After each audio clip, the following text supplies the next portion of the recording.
Welcome to Raji at home cook. முள்ளங்கி சாம்பார், ராடிஸ் சாம்பார். முள்ளங்கி சாம்பார் செய்ய தேவையான முள்ளங்கி 3/4 கிலோ, சின்ன வெங்காயம் 100 கிராம், பச்சை மிளகாய் 3 பச்சை மிளகாய் கீரல் போட்டது, துவரம்பருப்பு 200 கிராம், தக்காளி 300 கிராம், நல்லெண்ணெய் இந்த அளவுக்கு எடுத்துருக்கேன். குழம்பு மிளகாய் அப்படி 2 ஸ்பூன் போட்டுக்கலாம். கடுகு தாளிக்கிறதுக்கு தண்ணி தேவையான ஊற்றிக்கலாம். ஃபஸ்ட்டு அந்த துவரம்பருப்பு வேக வச்சிடணும். துவரம்பருப்பு நல்லா கழுவி வச்சு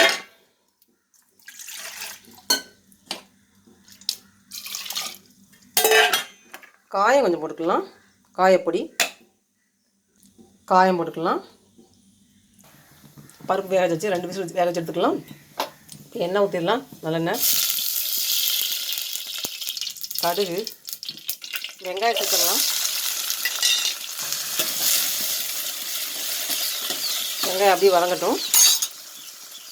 முள்ளங்கி இந்த நுனி பகுதியை கட் பண்ணி போட்டு தோலை சீவி எடுத்துக்கலாம். முள்ளங்கி மட்டும் பஞ்சு மாதிரி ஆகாமல் முத்தலாக வாங்காமல் நல்லா ஃப்ரெஷ்ஷாக வாங்கிக்கணும். அப்போ தான் முள்ளங்கி சாம்பார் டேஸ்ட் நல்லாயிருக்கும். உள்ளே பஞ்சு பஞ்சாக இருந்ததுன்னா வாங்கி வச்சு ரொம்ப நாள் கழிச்சு யூஸ் பண்ணக்கூடாது. ஃப்ரெஷ் முள்ளங்கி தான் யூஸ் பண்ணணும். அப்போ தான் டேஸ்ட் நல்லாயிருக்கும். முள்ளங்கி தோல் சீவி எப்படி கட் பண்ணணும்னு பார்க்கலாம். ஃபஸ்ட்டு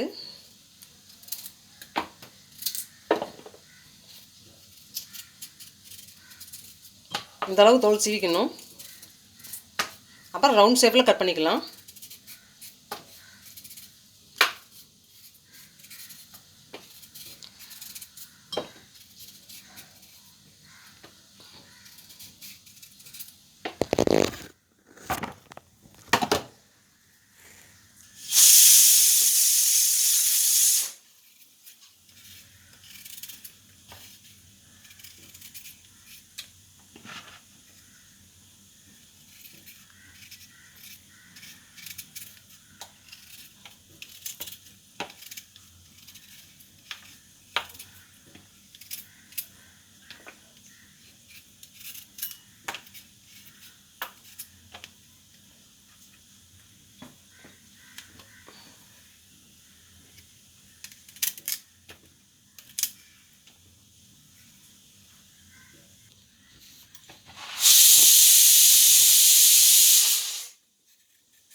இந்த மாதிரி தோல் சீவிக்கணும் முள்ளங்கியை.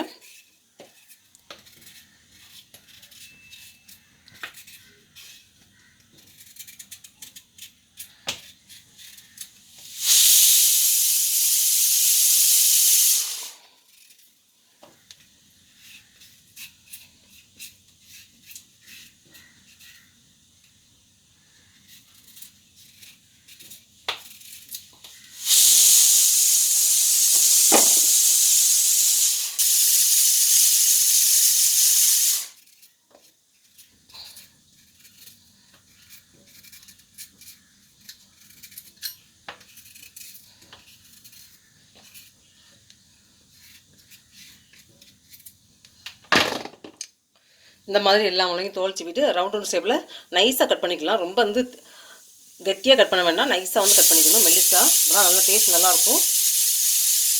ஏன்னா முள்ளங்கியில் ஒரு மாதிரி குழவா அடிக்கும். அந்த நைஸாக கட் பண்ணும்போது நல்லா வதங்கி எண்ணெயில் வதங்கி டேஸ்ட் நல்லாயிருக்கும். அதனால் முள்ளங்கி எப்போவுமே நைஸாக கட் பண்ணிக்கணும். ரொம்ப தின்னமாக கட் பண்ணக்கூடாது.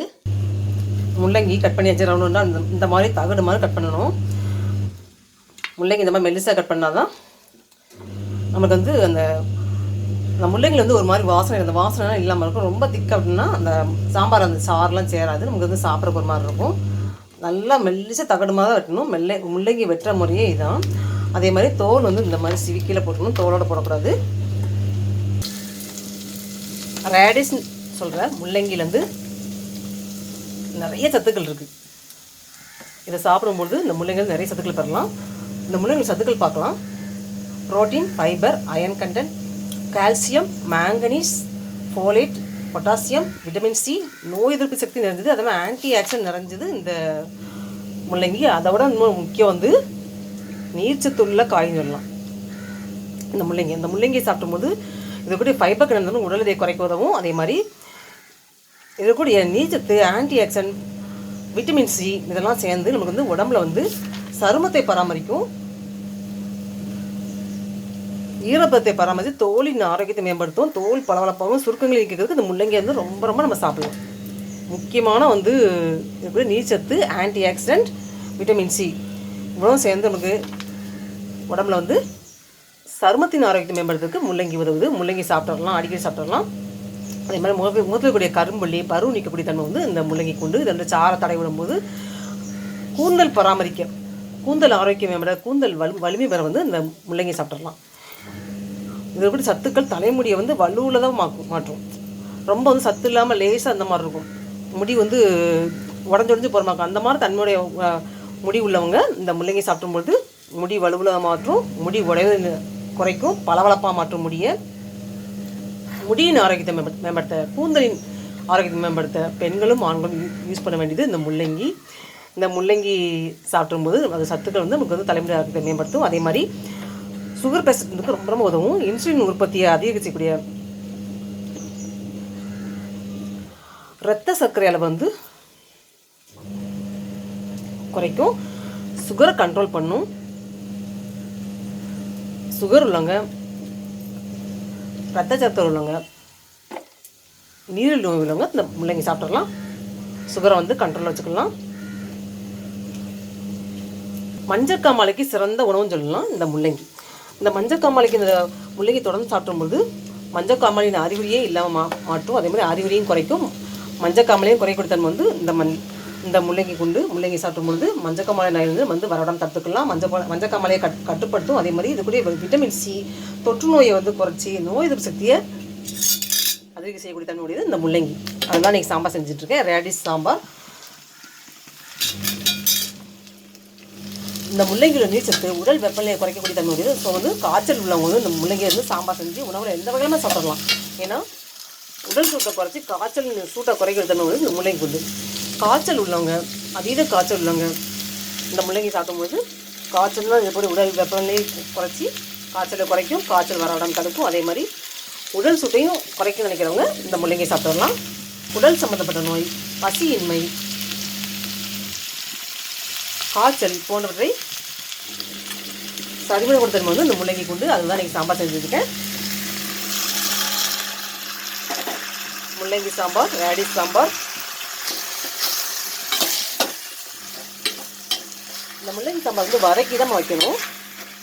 ஏன்னா அப்படியே வந்து நம்ம வந்து டேரெக்டாக வந்து காயோடு சேர்த்து வதக்காமலே வேக வச்சு அதுக்கப்புறம் தாளிச்சோன்னா இந்த முள்ளங்கி வந்து ஒரு வித வாசம் இருக்கும். அந்த வாசம் வந்து சில பேர் பிடிக்காது. இந்த வதக்கும் போது அந்த வாசம் மாறிடும், எல்லோரும் விரும்பி சாப்பிடுவாங்க. அதனால எண்ணெயில் வந்து நல்ல எண்ணெய் வதக்கிட்டு அதுக்கப்புறம் சாம்பார் செய்யணும். இந்த முள்ளங்கி சாம்பார் அப்படியே வதங்கட்டும்.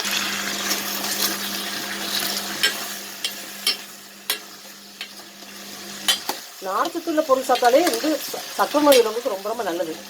ஏன்னா சீக்கிரமாக வந்து உடலுடைய தேவையற்ற கெட்ட கழிவு நீக்கக்கூடிய தன்மை முடியும் இந்த முள்ளங்கி. ஏன்னா நார்ச்சத்து உள்ளது இந்த முள்ளங்கி. பசியை கண்ட்ரோல் பண்ணும், அடிக்கடி வந்து பசிக்கிறத. அதே மாதிரி பசியின்மையே நீக்கும்.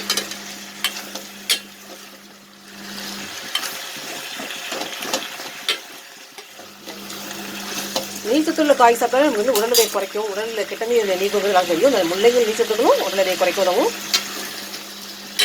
இது நல்லா வதங்கணும். தக்காளி சேர்த்துக்கலாம். முள்ளங்கி பஸ் நல்லா வதங்கணும்.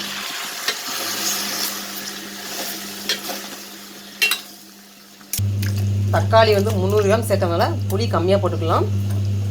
முள்ளங்கி சாம்பாருக்கு புளி ஊற்றினா டேஸ்ட் நல்லாயிருக்கும், அதெல்லாம் புளி ஊற்றுறேன். உப்பு தேவையான போட்டுக்கலாம். காய் வதங்கி 3/4 வக்கெட் வெந்ததுக்கப்புறம் உப்பு போட்டால் போதும்.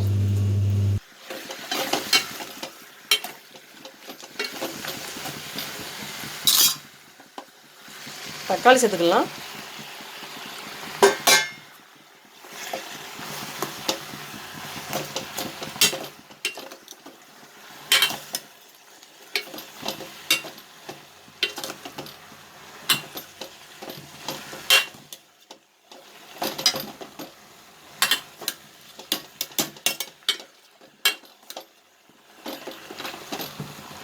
நல்லா நாட்டு தக்காளி, தமிழ்நாட்டிலேருந்து வாங்கின தக்காளி தான், டேஸ்ட் நல்லாயிருக்கும். சாம்பாருக்கு தக்காளி நிறைய போடலாம். அந்த தக்காளியோடைய புளிப்பு சேர்ந்து டேஸ்ட் நல்லாயிருக்கும் சாம்பாருக்கு. மாங்காய் போடாதவங்க வந்து நம்ம மாங்காய் கிடைக்கலாம், அந்த தக்காளி போட்டுக்கலாம். அதுதான் தக்காளி நிறைய சேர்க்குறது. புளி ரொம்ப வந்து சேர்த்தா உடம்பு கெடுதி, அதனால் தக்காளி கொஞ்சம் அதிகமாக சேர்த்துட்டு புளி கொஞ்சம் குறைச்சிக்கலாம். புளி போடாமலும் விட்டுடலாம். இவ்வளோ தக்காளி போடுறதுனால புளி போடாமலும் விட்டுடலாம் இந்த சாம்பாருக்கு. பருப்பு வெந்துச்சான் பார்க்கலாம். துவரம்பருப்பு நல்லா வெந்துருச்சு. சாம்பாருக்கு என்றைக்குமே துவரம்பருப்பு குறையக்கூடாது. இப்படி இதழ் விரிஞ்ச மாதிரி இருக்கணும், அப்போ டேஸ்ட் நல்லாயிருக்கும்.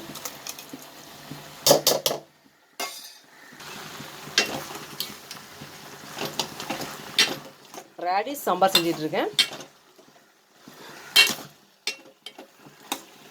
நிறைய சத்துக்கள் வந்து முள்ளங்கியில் என்னென்ன சத்துக்கள் சொல்லியிருக்கேன். நிறைய சத்துக்கள் இருக்குது. இதை தெரிஞ்சுக்கணுன்னா ராஜேஷ் ஹோமுக்கு இந்த லிங்கை கிளிக் பண்ணி என்னோடய சேனலில் ஓப்பன் பண்ணி பாருங்கள்.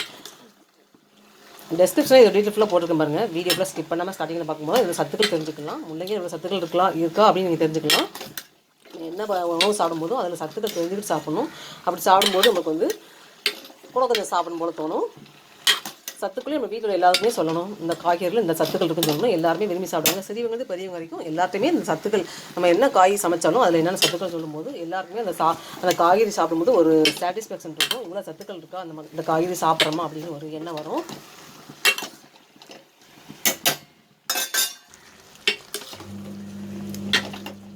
முள்ளங்கி நல்லா வதங்கிடுச்சு.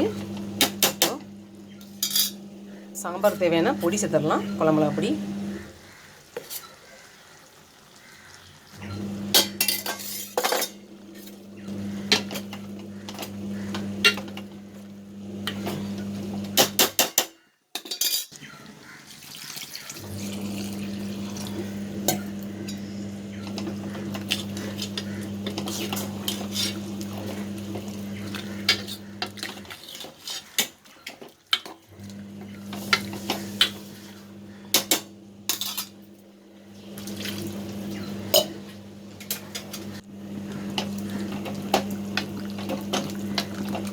முள்ளங்கி நல்லா வெந்ததுக்கப்புறம் உப்பு சேர்த்துட்டு அதுக்கப்புறம் துவரம்பருப்பை ஆட் பண்ணிக்கலாம்.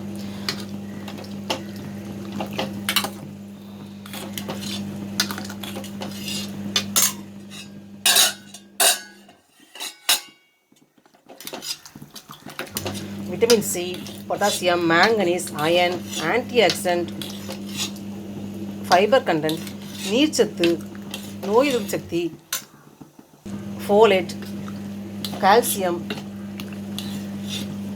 புரோட்டீன், இவ்வளோ சத்துக்கள் நிறைஞ்ச இந்த முள்ளங்கி எல்லாருமே சாப்பிட்ணும். அதனால சாம்பார் செஞ்சிட்ருக்கேன். ரேடிஷ் சாம்பார், முள்ளங்கி சாம்பார். இட்லி தோசைக்கு நல்லாயிருக்கும், சாதத்துக்கு நல்லாயிருக்கும். இந்த சாம்பார் ஊற்றிடும்போது அது ஒரு டேஸ்ட்டாக இருக்கும். இவ்வளோ சத்துக்கள் உள்ள முள்ளங்கி வந்து எல்லாருமே தொடர்ந்து சாப்பிடணும். சிறியவங்க வந்து பெரியவங்க சாப்பிட்லாம். இந்த முள்ளங்கி சாம்பார் எப்படி செய்யணும் தெரிஞ்சுக்கோங்க. ராஜேஷ் ஹோமுக்கு இந்த லிங்கை கிளிக் பண்ணி லைக் பண்ணுங்கள், சப்ஸ்கிரைப் பண்ணுங்கள். வீடியோவில் ஸ்கிப் பண்ணால் பாருங்கள். முள்ளங்கி சாம்பார் ரெடி ஆகிட்டு இருக்குது.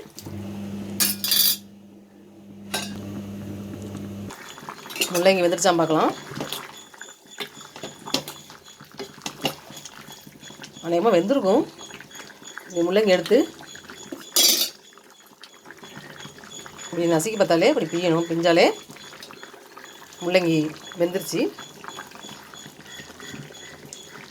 லைட்டாக புளிக்கரசை ஊற்றிக்கலாம். கொஞ்சம் தான் ஊற்ற போகிறேன். இது நான் காட்டின அளவோட கம்மியாக தான் ஊற்ற போகிறேன். தக்காளியோட புளிப்பே நல்லா தான் இருக்குது. கல்லுப்பு,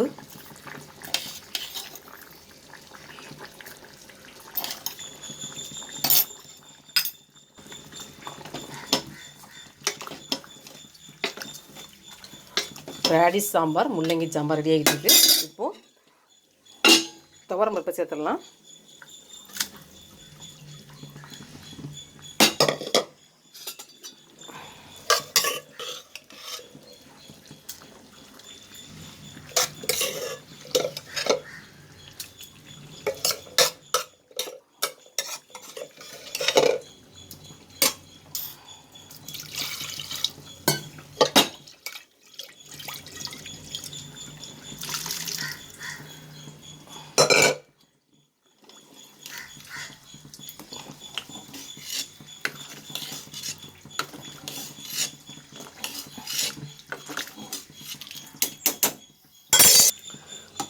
உப்பு, காரம், டேஸ்ட் எப்படி இருக்குன்னு பார்க்கலாம்.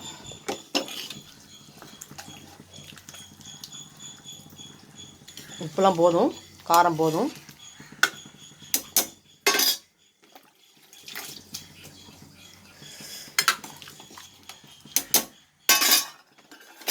சாம்பார் இறக்க போகிற சமயத்தில் இந்த கொத்தமல்லி தலையை போட்டுக்கலாம். கொத்தமல்லி தலை வந்து இறக்கும்போது போட்டோம்னா அது வாசமாக இருக்கும். இப்போ கொஞ்சம் போட்டுடலாம்.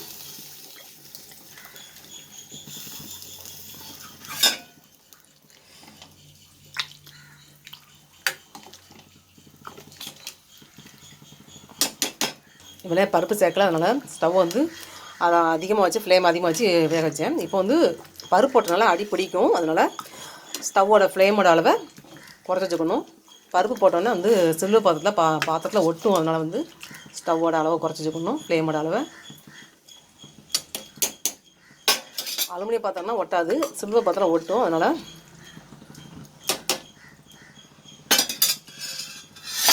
ஸ்டவ்வோட ஃப்ளேமை குறைச்சிக்கலாம். இந்த சாம்பார் வந்து பாத்திரத்தில் அடி பிடிச்சிச்சுன்னு வச்சுக்கோங்களேன், அந்த சாம்பார் எவ்வளோ தான் வந்து வேறு பாத்திரம் மாறினாலும் அந்த டேஸ்ட் வந்து மாறவே மாறாது. அந்த அடி பிடிச்ச ஸ்மெல் வந்துக்கிட்டே இருக்கும். அந்த சாம்பாரே மொத்த சாம்பார் வேஸ்ட்டாக போயிடும். அதனால தான் எப்போதும் சாம்பார் வைக்கும்போது அடி பிடிக்காமல் பார்த்துக்கணும். முள்ளங்கி சாம்பார் ரெடி ஆயிடுச்சு.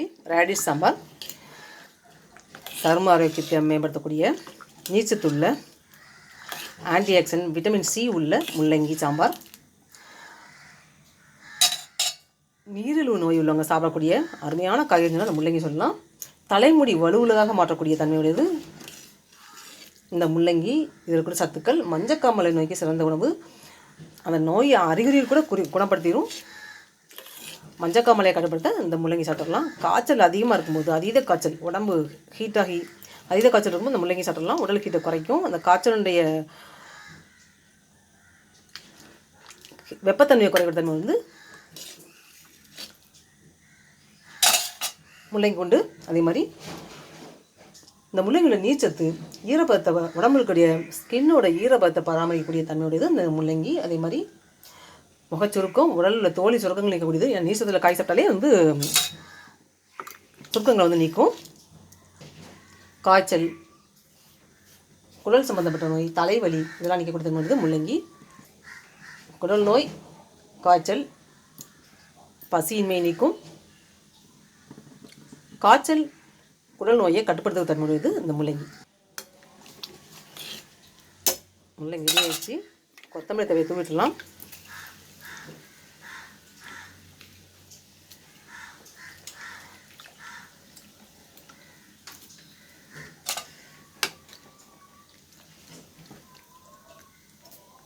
முள்ளங்கி சாம்பார்